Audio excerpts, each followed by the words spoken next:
Vanjo Marano po ng PanlasangPinoy.com. Alam nyo, kahapon pa talaga ako nananakam sa kare-kare. Kaya naman ngayon naisipan ko na ito ang lutuin natin.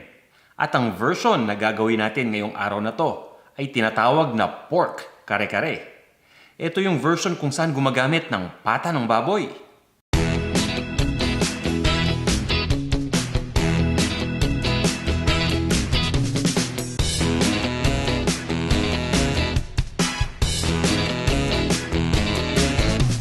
Ito yung mga ingredients na gagamitin natin para sa dish na to.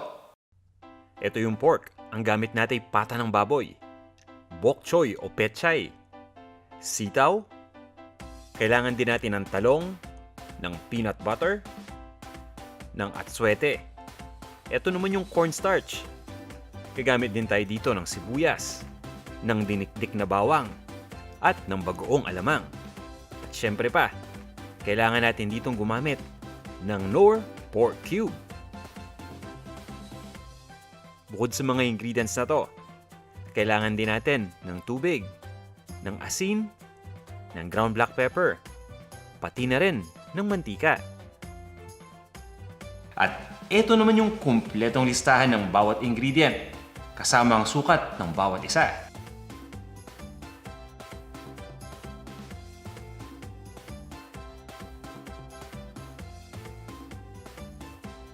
Kung handa na kayo, tara, umpisa na natin ang pagluluto. Bago tayo mag-umpisa magluto, pagsasamahin muna natin yung buto ng atswete at yung ating warm water sa isang bowl. Ang kailangan natin gawin dito ay ibabad lang itong atswete dito ng mga 10 minutes. Kailangan lang natin ma-extract yung kulay dito sa atswete. Pagkatapos nito ay kukuha lang tayo ng kutsarita at hahaluin lang natin ito. Ang ginagawa natin yun ay pinapakapit lang natin sa tubig yung kulay ng atswete. Pagkatapos ay sasalain lang natin ito at iset aside muna natin dito yung annatto water o yung tubig na kulay pula. Ngayon naman ay magpapainit lang tayo ng tubig sa isang cooking pot at pakuluan na natin to. At pagkatapos ay ilagay na natin dito yung pata ng baboy. Ang ginagawa natin dito yung unang pagpapakulo pa lang. So pagkalagay dito ng pata, kailangan lang natin itong pakuluan nang sa ganun ay matanggal natin yung mga impurities nito. Yung tubig itatapon natin yan mamaya. Yung pata naman kailangan lang natin itong malinisan mabuti.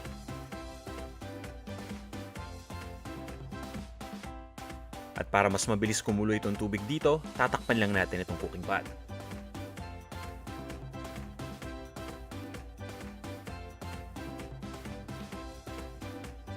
At ngayon kumulo na yung tubig. So itutuloy lang natin yung pagluluto dito. Takpan natin uli at pakuluan lang natin ito ng mga 15 to 20 minutes.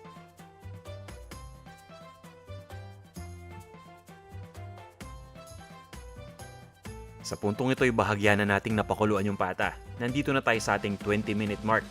At makikita ninyo dito sa ibabaw may mga lumulutang na scums. Yun yung gusto nating tanggalin. At mapapansin nyo rin na may itim yung pinaghiwaan ng buto ng baboy. Ito yung bone marrow na kapag naluto nangingitim. So kailangan din nating tanggalin yan.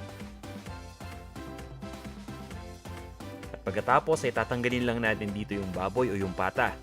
Itatabi muna natin ito sa isang malinis na lalagyan. At pagdating naman dun sa pinagpakuluan nito na tubig gaya nga ng nabanggit ko kanina, itatapon na natin ito. Ngayon naman, gamit ang isang malinis na cooking pot, maglalagay lang tayo ng mantika dito at papainitin lang natin. Siguraduhin lang natin na na-spread na yung mantika dito sa lutuan.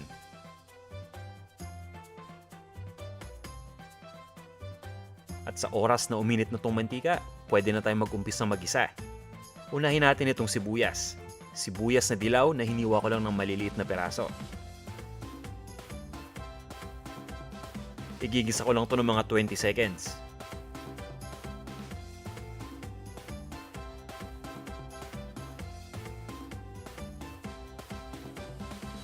At pagkatapos, ilagay na natin dito yung bawang.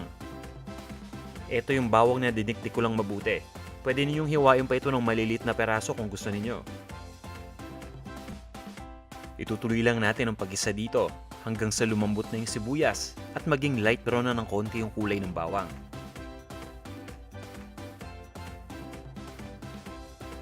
Sa puntong ito, pwede na natin ilagay dito yung pinakuluan natin na pata.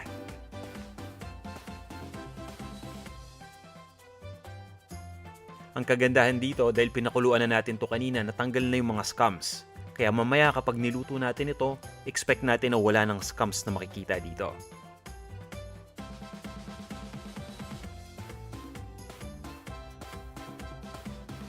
Pagkatapos ay igisa lang natin ito ng mga 2 minuto.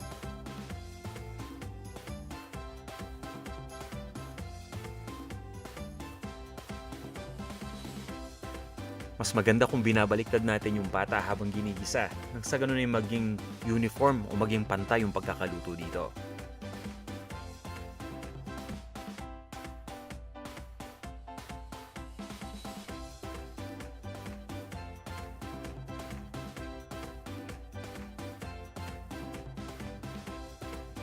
Ngayon naman ay kukuha lang tayo ng tubig. Dahan-dahan nating ibubuhos dito yung tubig. Pagkatapos ay papabayaan lang natin itong kumulo. At medyo dinadamihan natin yung tubig ngayon dahil kailangan nating palambutin itong pata. Medyo may katagalan yung pagpapalambot dito. Kaya kailangan natin ng maraming tubig para nang sa ganun kapag nag-evaporate na yung nilagay nating tubig, hindi ito matutuyuan.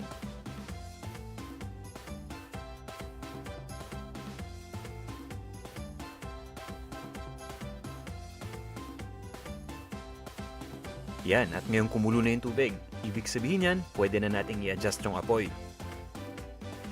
Ang ginagawa ko dito ay nilalagay ko lang yung setting between low to medium. Pagkatapos ay tatakpan lang natin itong ating cooking pot at itutuloy lang natin ang pagluto dito ng 60 to 90 minutes o hanggang sa tuloy na lumambot yung pata. At sa puntong ito ay malambot na yung pata.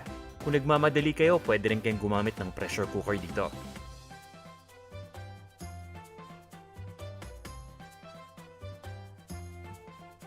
At para mas maging kompleto tong ating kare-kare, naglalagay ako dito ng Knorr pork cube. Gumagamit ako nito para talagang malasahan ko yung pork dito dahil nagiging buong-buo yung lasa ng baboy sa aking kare-kare. Haluin lang natin yan. At pagkatapos ay ilagay na natin ibang mga ingredients pa.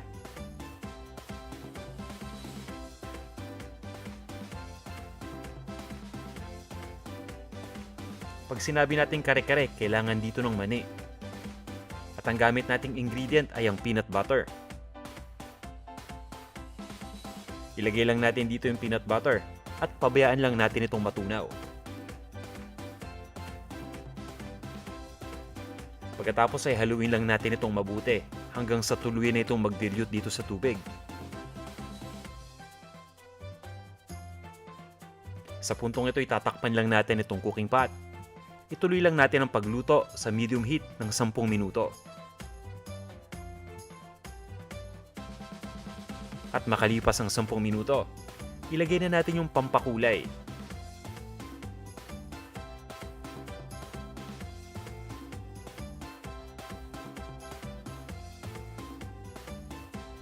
Ito kanina yung atswete water, yung pinaghalo nating tubig at buto ng atswete. Ibubuhos lang natin dito sa cooking pot at haluin lang natin uli.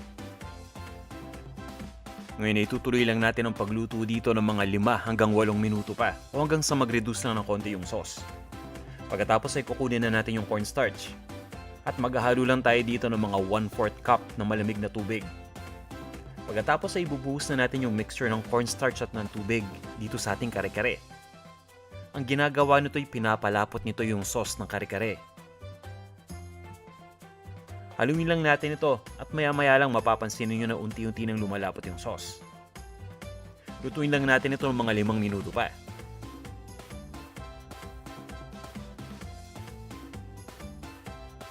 At pagkatapos titimplan lang natin ito ng ground black pepper at ng asin.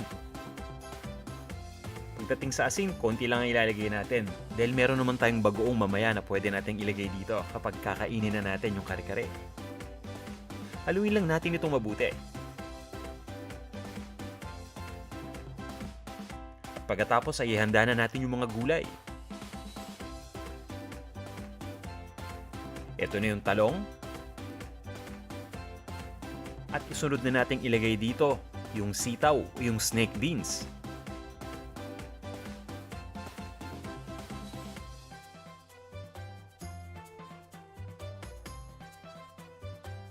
Itong sitaw ay hiniwa lang natin ng maiksing peraso, mga 2 inches to 2.5 inches lang. Haluin lang natin ito at pagkatapos ay takpan natin itong ating cooking pot. Iluto muna natin itong mga gulay. Mga 5 minuto, okay na yan.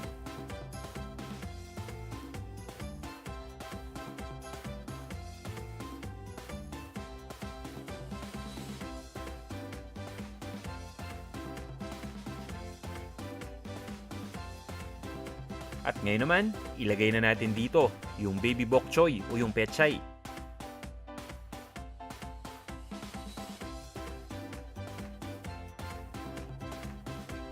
Ito na yung pinakahuling ingredient na ilalagay natin dito. Haluin lang natin at pagkatapos ay tatakpan lang natin ulit itong ating cooking pot. Iluluto lang natin ito ng 2 minuto. At pagkatapos nito, pwede na nating ilipat sa isang serving bowl. At iserve na natin.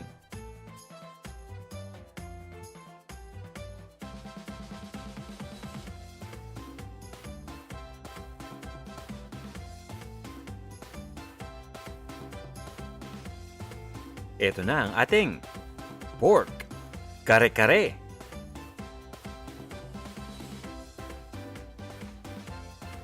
Tara, tikman na natin. Napakasarap nito, lalo na kung ganito pa kainit. Pero bago natin lagyan ito ng bagoong, kakainin ko muna to. Titikman ko muna to habang walang bagoong.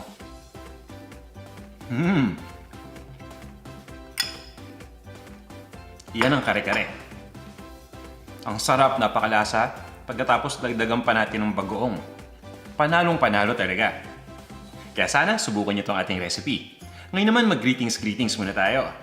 Hello kay Amelia Gakutan, kay Mary Christine Tiu, kay Lynn Linnea R. Bergsven, kay Sonia Hollier, kay Chloe Culasa, at kay Julius Galabo.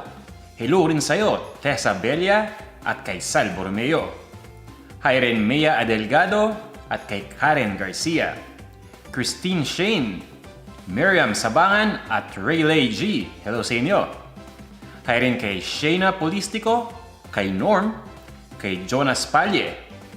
Hello rin kay Clarissa Rose Mondero at kay Maria Hensley.